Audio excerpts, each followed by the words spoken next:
introduce you?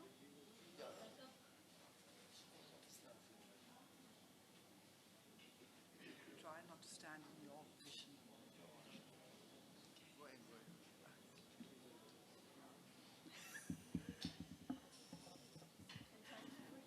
I will, of course, of course, of course. Good evening and welcome, everybody. There are several new faces here who are here because of Charles and who don't know why we do what we do.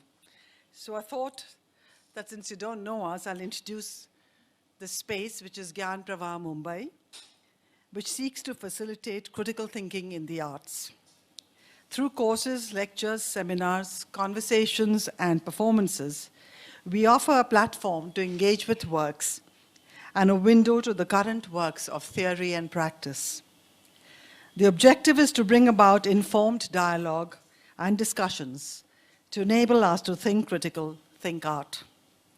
Since we opened in July 2007, we have presented over 200 public programs, and our courses, which are 4 in number, have been attended by over 500 participants. Currently, we have about 100 students studying with us. I'm happy to announce a partnership with South Asia Institute of Columbia University, whose faculty will be visiting us and teaching several courses. This partnership will be launched mid-December with Professor Akhil Belgrami, who will be conducting a 3-session seminar, actually 6 lectures, on secularism, and enchantment. One of our cutting-edge initiatives is called Creative Processes, under which we invite practitioners to share their work, their doubts, and impulses, giving us an understanding of their oeuvre in their language, in the first person, unmediated by critics, curators, and historians. Under this rubric, this year, William Kentridge, Shiroze Hushiari, Malavika Sarukai, and Maximo Gonzalez have shared their creative processes to packed houses and critical acclaim. Today, we have the internationally renowned architect and thinker, Charles Correa, who will take us through his trajectory, highlighting his important career markers. The entrance to cave number 1 at Elephanta has a profound pairing in the form of Yogeshwar Shiva and Natesha Shiva. One, still as a flame, an exemplary form of stasis, and the other, dancing the cosmos in and out of existence, are dynamis. This stillness and movement is an indicator for the absorption of these two experiences simultaneously so that the whole can be sensed. We often see only fragments, but can and do sense the whole. This, to my mind, would be the purpose of architecture, which unfolds frame by frame in space and time. Who better to give us the tools to experience wholeness than Charles Correa, whose principal concerns have encompassed the ritualistic pathway, the empty center, open to sky spaces or non-building, and the overarching principle of architecture as metaphor. Charles's recent exhibition at the headquarters of the Royal Institute of British Architects in London was a tribute to a stupendous career which began in 1958. It also celebrated the creation of the Correa archives after his bequest of about 6,000 models, photographs, and films, the single largest gift by a non-British architect. The Wall of Fame now sports, in its panel of recipients of the RIBA Gold Medal, Charles Correa, the only name from India. We have much to be proud of and cherish. Here is an Indian, a Bombay-wala, a dear friend, and amidst us today. Charles will speak about his work and his thoughts, which will be followed by a film titled Into the Unknown, made on his much acclaimed recent creation, Champalimaud Centre in Lisbon. A conversation between Sankalp Meshram, the director of the film, and Charles will follow, and I hope that all of us in the audience will have time to interact with this profound thinker after that. Ladies and gentlemen, please join me in welcoming Mr. Charles Correa and inviting him to address us.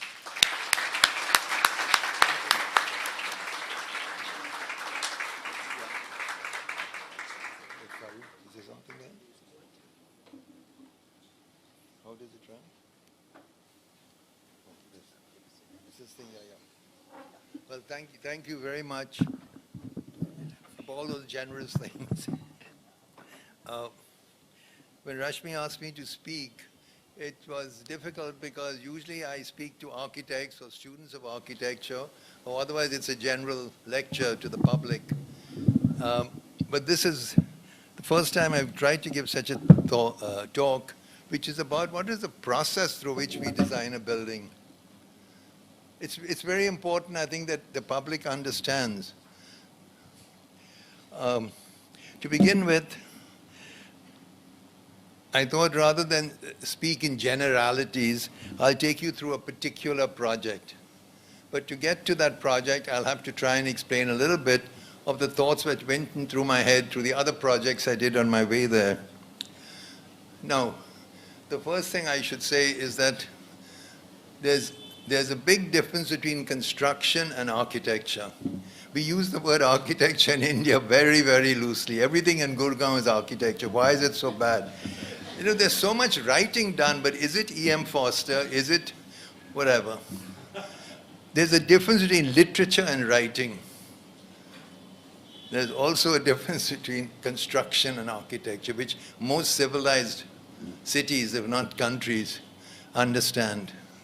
They don't mix it up. And we do here. And I think Corbusier put it very well. He said, the purpose of construction is to hold things together. The purpose of architecture is to move us. And he said even better, more vividly, he said, stones are dead things lying in quarries, but the apses of St. Peter's are a passion. That's beautiful. That means you take inert material, like stones, like brick and steel, and you infuse them. You go to Fatehpur Sikri, you go to any of these places, the temple at Kailash, look at the passion in that work and what it takes to put that in. So, having said that, I'll now try and take you through, but I want to put this caveat.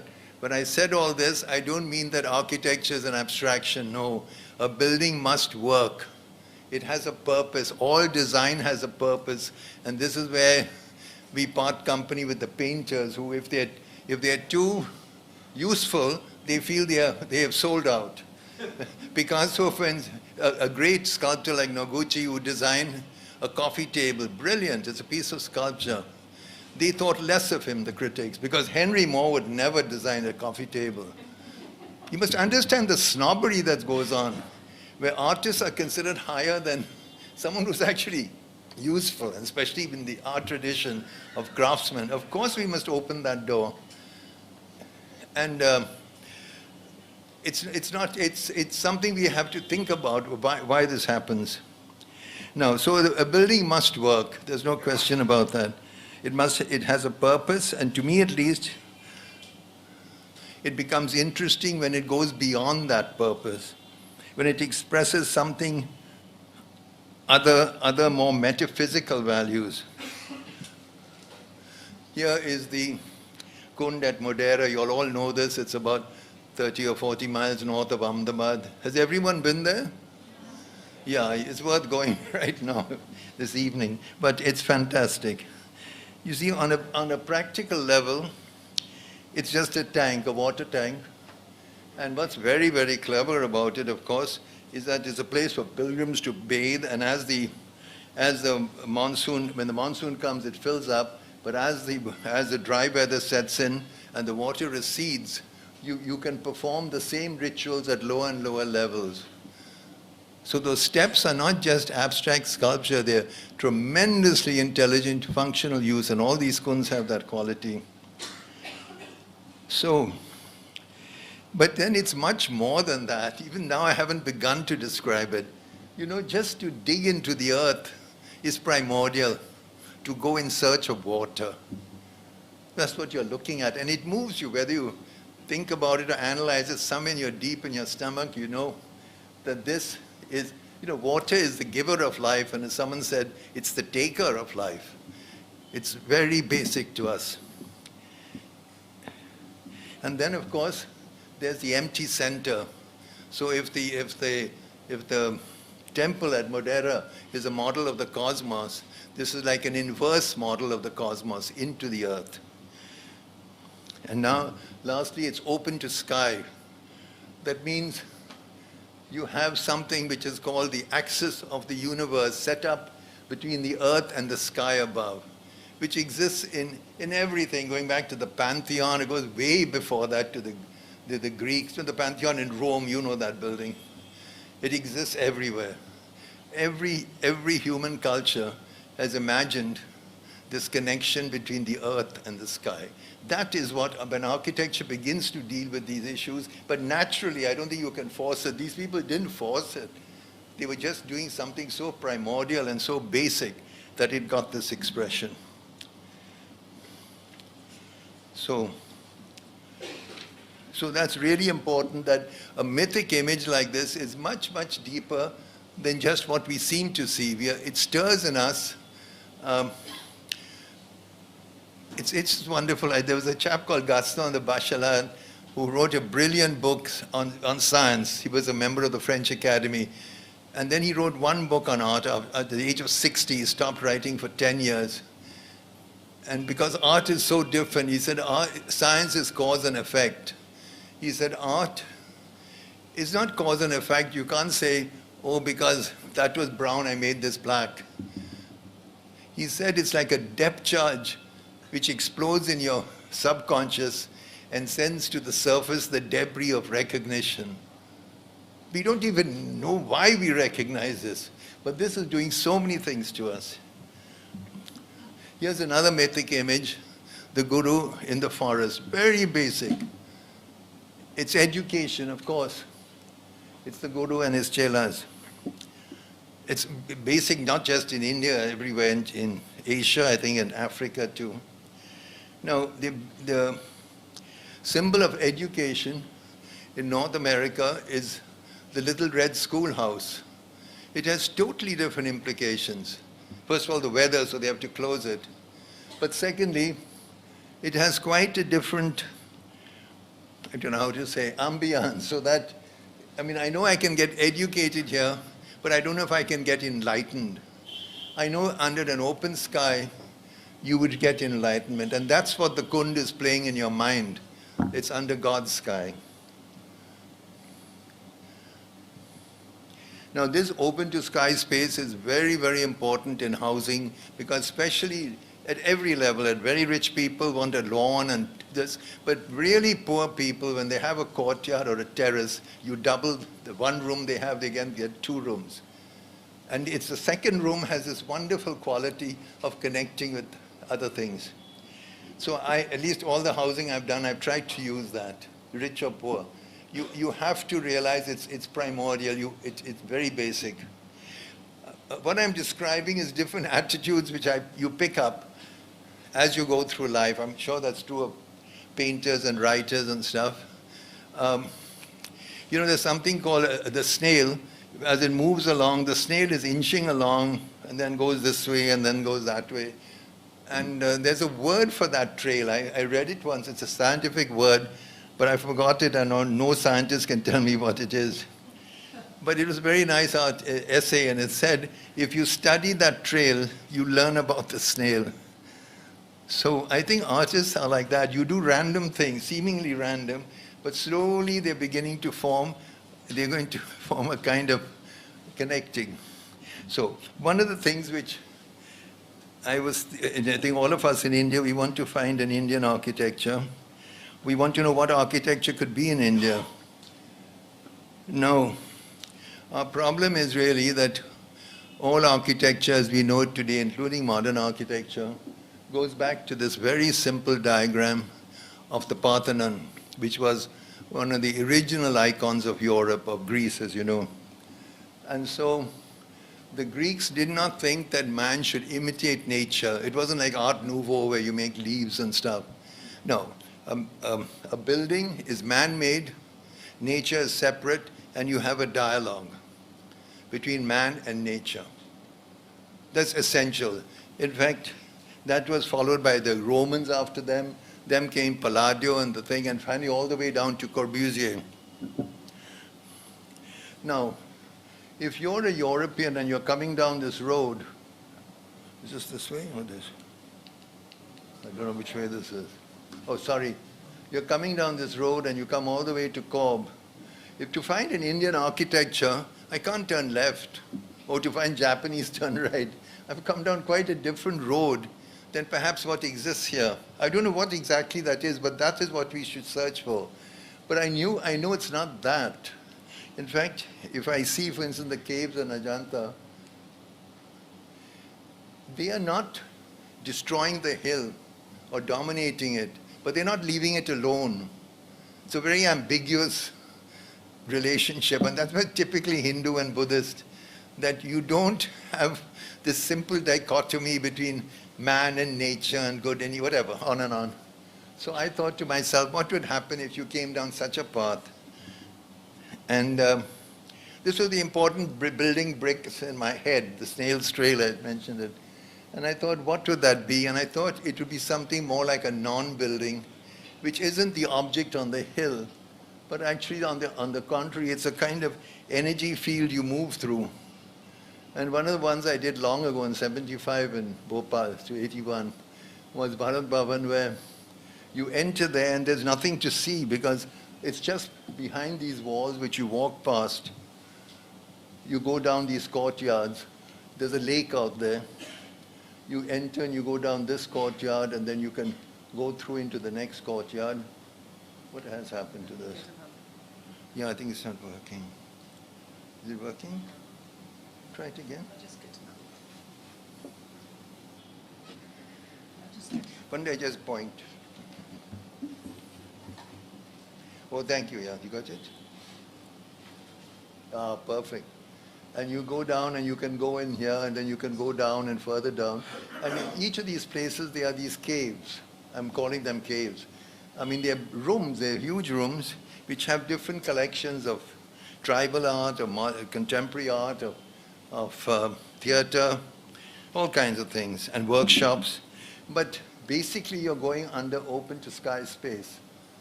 And that loosens you up considerably. This is a section through it. Oh, sorry, one second. You see, as it goes on stepping down as you go down to the water, which is down here. That's the walls you go by.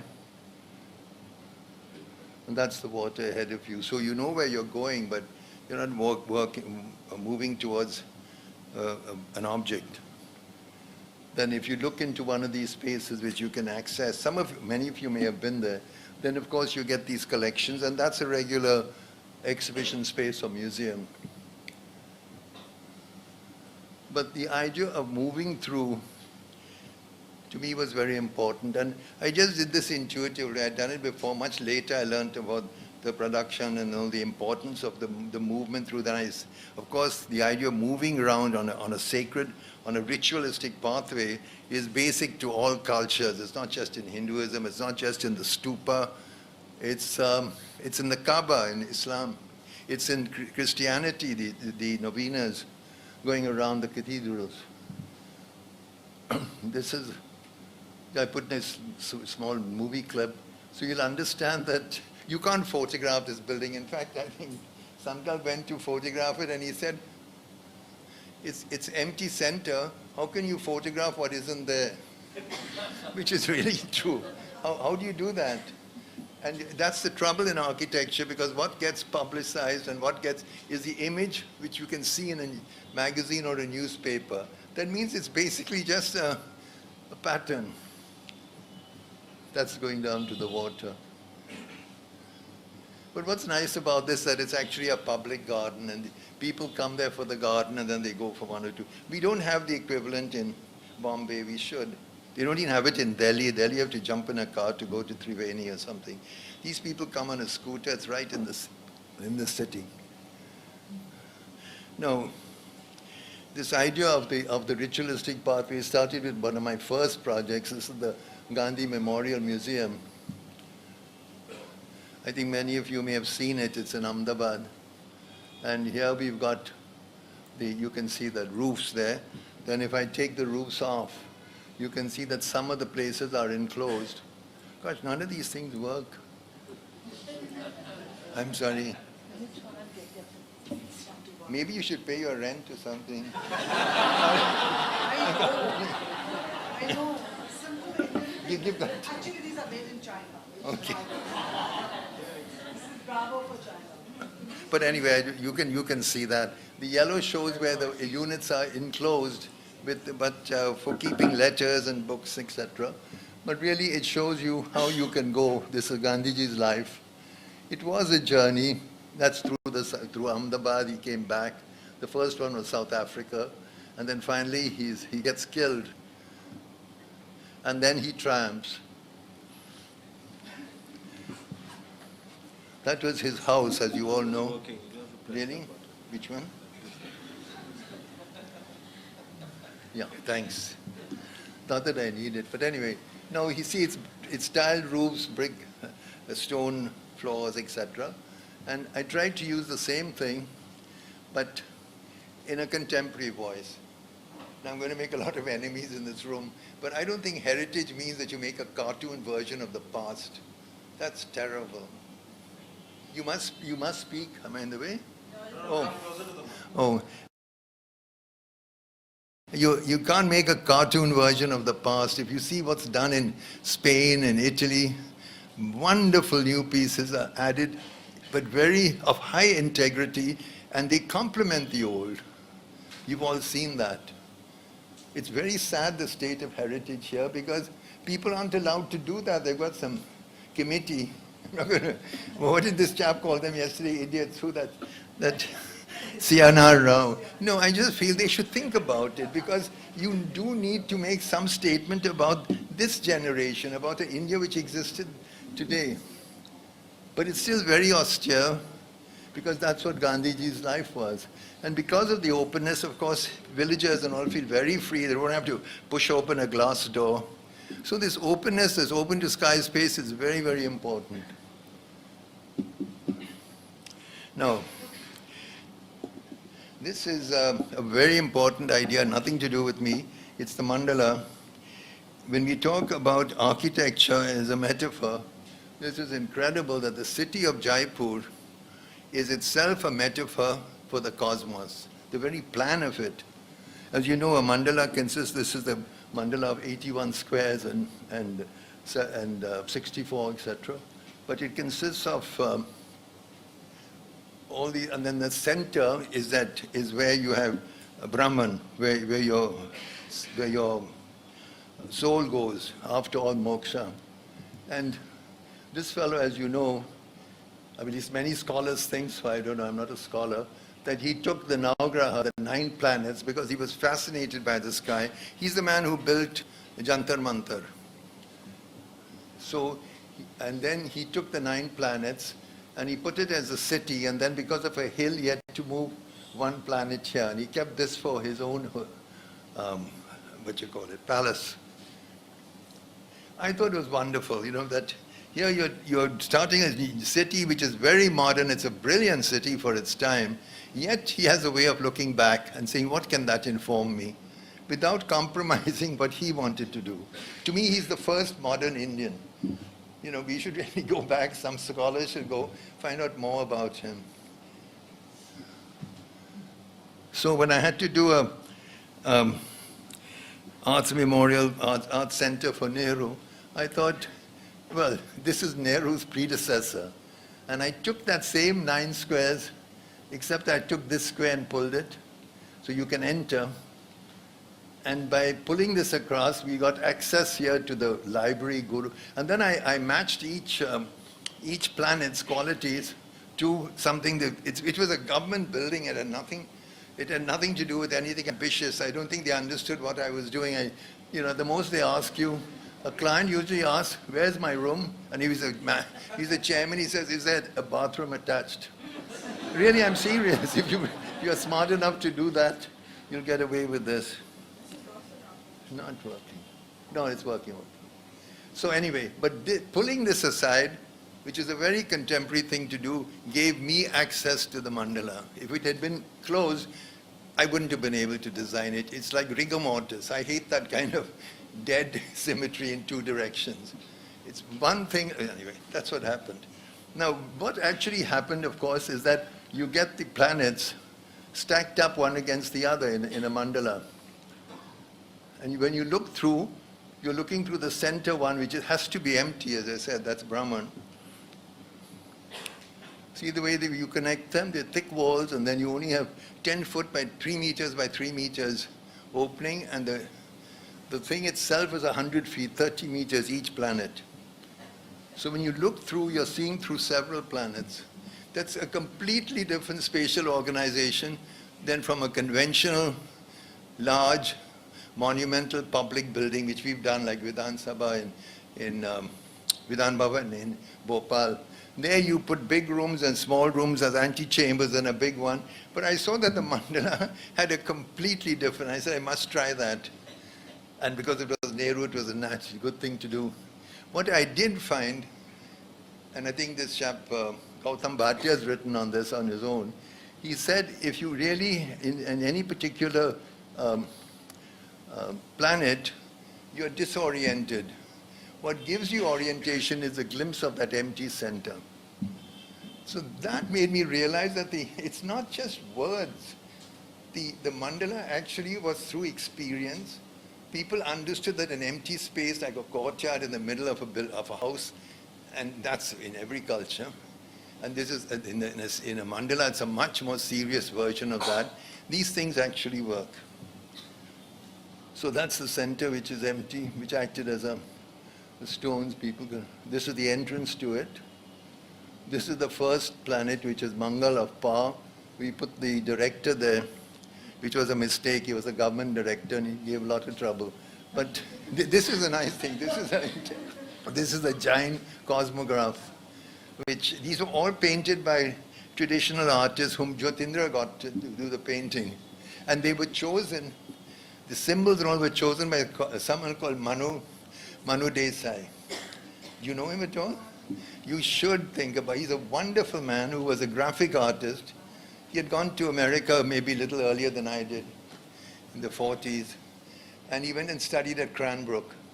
So his work was absolutely contemporary. But his interest went all the way back. So when he heard I was doing this building, he came, I knew him. And he said, look, can I help? And he was wonderful. And then with Jyotindra, they chose the actual, for instance, this is Kate, the mythic image in Ketu is of Krishna. That's the size of a person. So they had a lot of fun doing that. Now, I'm just showing you these two things. They have nothing to do with my building. But to tell you how beautiful actually is our history. These are the 9 planets with their auspicious colors as a gouache. I don't think Matisse is at his best. I think he's a wonderful painter. But I think he would admire this very much. And this, of course, I think, this is Suryavanshi, I think. The 7 symbols in Udaipur, I saw it. So we use those auspicious colors for each planet, but interpreted them, use those colors, because it's a contemporary building. It's nothing to do with in that sense, it's, when I finished it, someone said, oh, you're getting votes for the BJP. It's got nothing to do with the BJP. I was trying, this is Guru. You can see that. It's a completely contemporary image.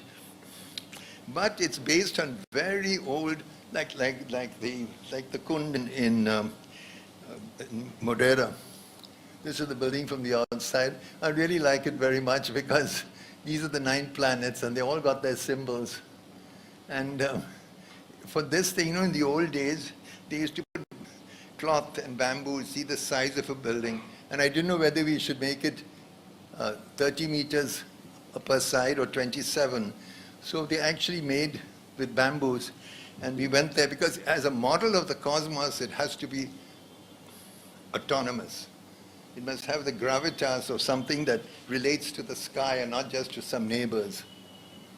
Now, just one last thing I wanted to point out before we get to Champalimaud. I've also been very moved, very, very moved by the brilliance of what people invent, what you may call, well, for housing especially, in all the villages and stuff and cities and towns everywhere in the world. This is some housing in houses in Hyderabad, Sindh. You know, it's a dry heat, and these people have made these hoods which catch the breeze. It's so strong, those loos, that it's driven down into the basement where it's kept in a room full of water, and then it comes up into the house. It's really incredible. You know, Corbusier said a house is a machine for living, but he never built something as evocative as this. It's really incredible. And the whole city, to my mind, this is the whole city, it looks like something out of National Geographic, you know, all those little birds waiting to be fed, all these beaks open. It's wonderfully evocative. So my early work and the Champalimaud Centre, to some extent, is influenced by that. It had to do with creating form, which by its very nature, this is some low-cost housing, which was just a tube house, just 10 feet wide, and no doors or windows. You could control everything through louvers, etc. I wouldn't stop on that. Then Hindustan Lever Pavilion in '61, where I was trying to see what would happen if you tried to get the air out through natural flow. This kind of architecture has become very a la mode about 10 years ago, but we did this long ago and nothing to do being a la mode. It was just came out of the problem. This was a house for a rich mill owner, Ramakrishna. We used the same principles as that tube house, and it was a very nice house. And it had these courtyards, you can see what it is, and it had the stop lighting and the fans, and that's as you went through it. So you could control all that. And then, of course, you all know Kanchanjunga, which is again based on, oh man, it's based on the idea of the through ventilation and the way the levels work and the sliding panels that you can cut something off. So I think dealing with the environment, dealing with energy is much more than building a glass tower and then using low-E glass to get a LEED certificate. If you look at the old architecture, the very shape of the building created that. And that was one of the great stimulants to the architect's imagination. And this was true also in the Alhambra in Spain. It's true everywhere in the world. It's dealing with climate. That's one of the biggest. Yeah, this is looking across the city. That's the building. Well, now we come at last to Champalimaud Centre. I'd done a building at MIT. I didn't know these people at all, but I'd done a building at MIT. It was a brain research. And these people wrote and they phoned and then they came out and I met them at MIT. I didn't know who they were, but they're wonderful people. I'll talk about the importance of the client. The client you have to build a bridge because architecture, like painting, is a risk. It's not a very safe thing. If you go to Corbusier, you don't know what you'll get. Maybe unusable. And so you need a client who wants to be on the cutting edge. And what worked very well for us in India in the 60s was wonderful clients like I think, well, Pupul Jaika, Gautam and Gira Sarabhai, Kasturbai Lalbhai. These are all people who wanted to be on the cutting edge. And if you look at the history of the 19th or 20th century in Europe, you'll find the same in painting and architecture. That is what has gone out. Today you've got market forces run by people who have no idea. All they want to do is make a profit. The last thing they want to be on the cutting edge of anything except the profit. They never see any other aspect that is quite different. And I think that allowed architects of my generation to grow. And I really feel that is something we should do because no building is better than the client who commissions it. Well, anyway, this was the site. This is the site. This is the river. When they told me they have a site on that river, and just at that point where Vasco da Gama left for India, I'd seen it, and I thought that's a wonderful place to do a building. Now, when I got there, it was raining, and the site was locked. So I had to walk in the evening, and I had to walk along here with the client. And I was trying to see where the river becomes the ocean. And all the time, Jean Botelho, he kept telling me, just around the corner, just around. And we never found it because it was raining. So that's like what it was. But I'm very lucky I didn't get to see it because I went to sleep that night. I felt I must do something which connects the point of entry with that unknown. Because it's very, very important that the courage you need to go into the unknown, which is really what we talk about people, this research in cancer and brain disease. It's tremendous adventure for the people, the doctors, the scientists, the patients.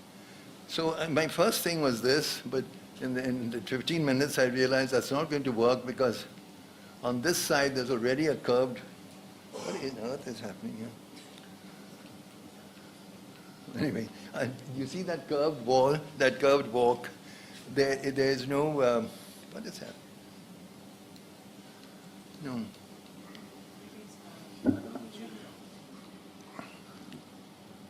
Oh yeah, this one's come back. Life in the mysterious Orient.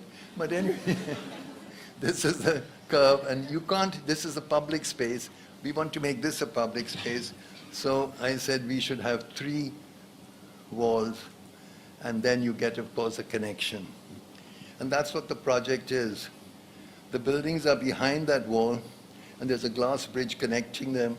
The third building, the Unit C, is a small amphitheater which is given to the city to use. But also all this public space was given back to the city. We've used less than 50% of the site.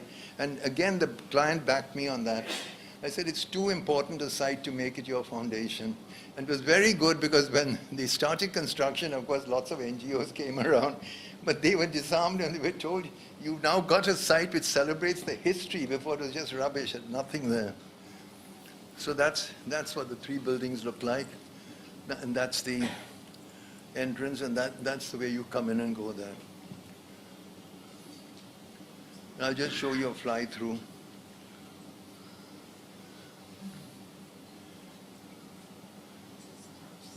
There's the ocean out there.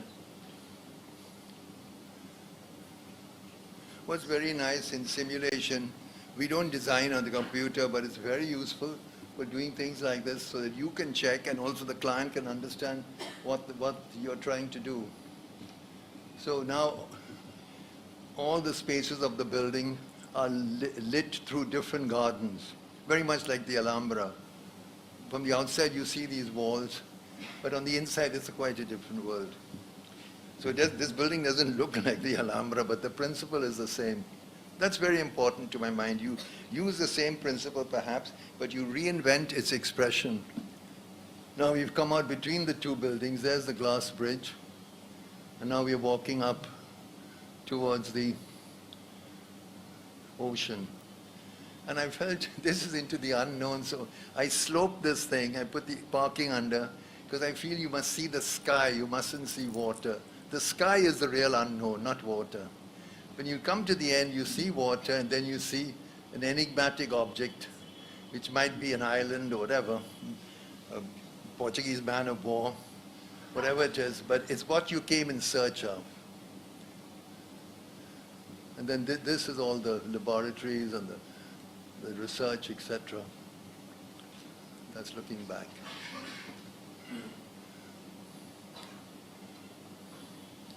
Yeah, you can see some of the gardens and how they're placed.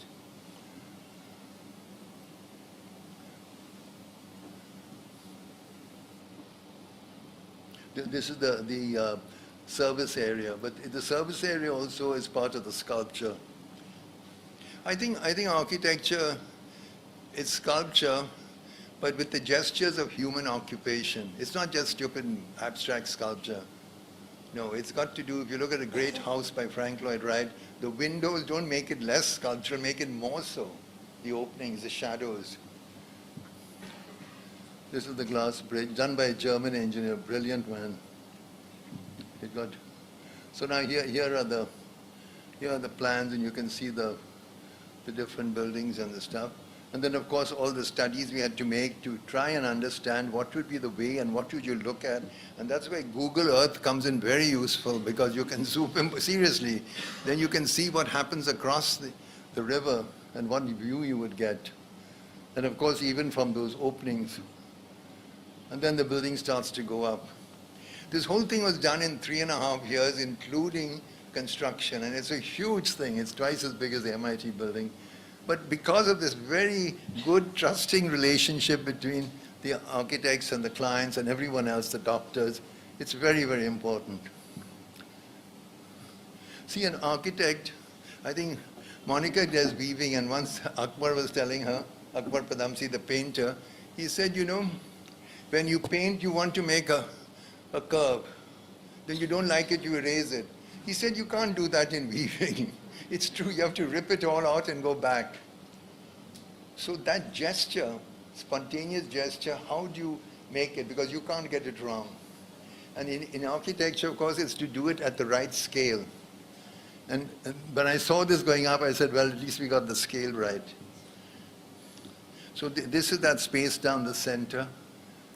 And there's going towards the river. And this is what we're trying to make out of it. Trying to give it definition, shape, and drama.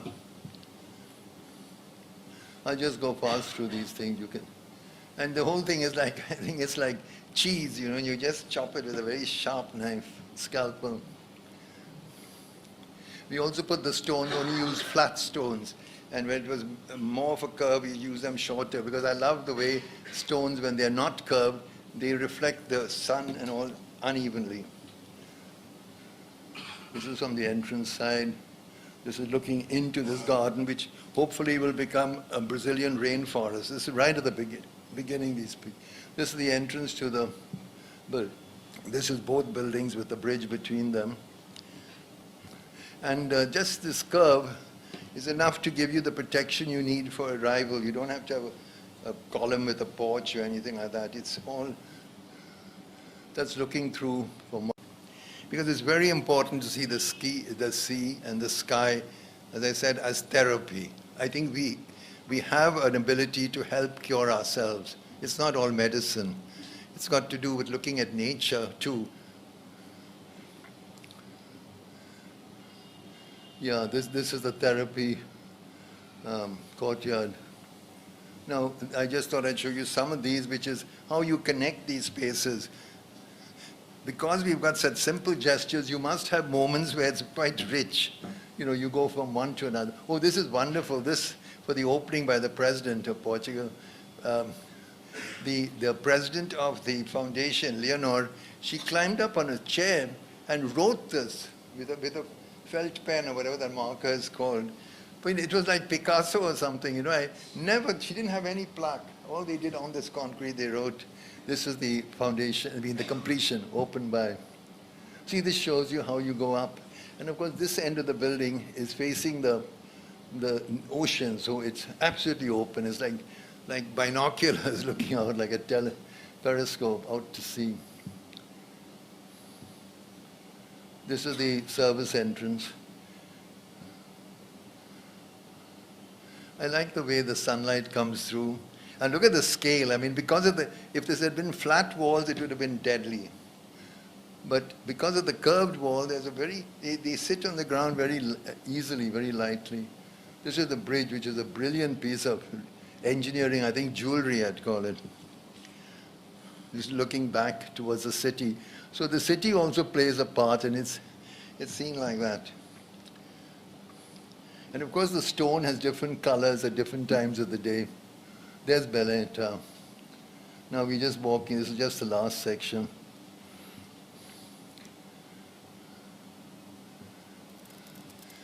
As you walk towards the end, I wanted to put two monolith granite columns, 60 feet. They said they could get 18 meters high granite, and they got it, but they couldn't transport it from the quarries down to Lisbon because of the roads and stuff. So we finally did this in concrete, but using blue concrete at the top. So there's a wonderful way they melt into the sky. This is from the amphitheater. This is walking towards the end. There you can see that island.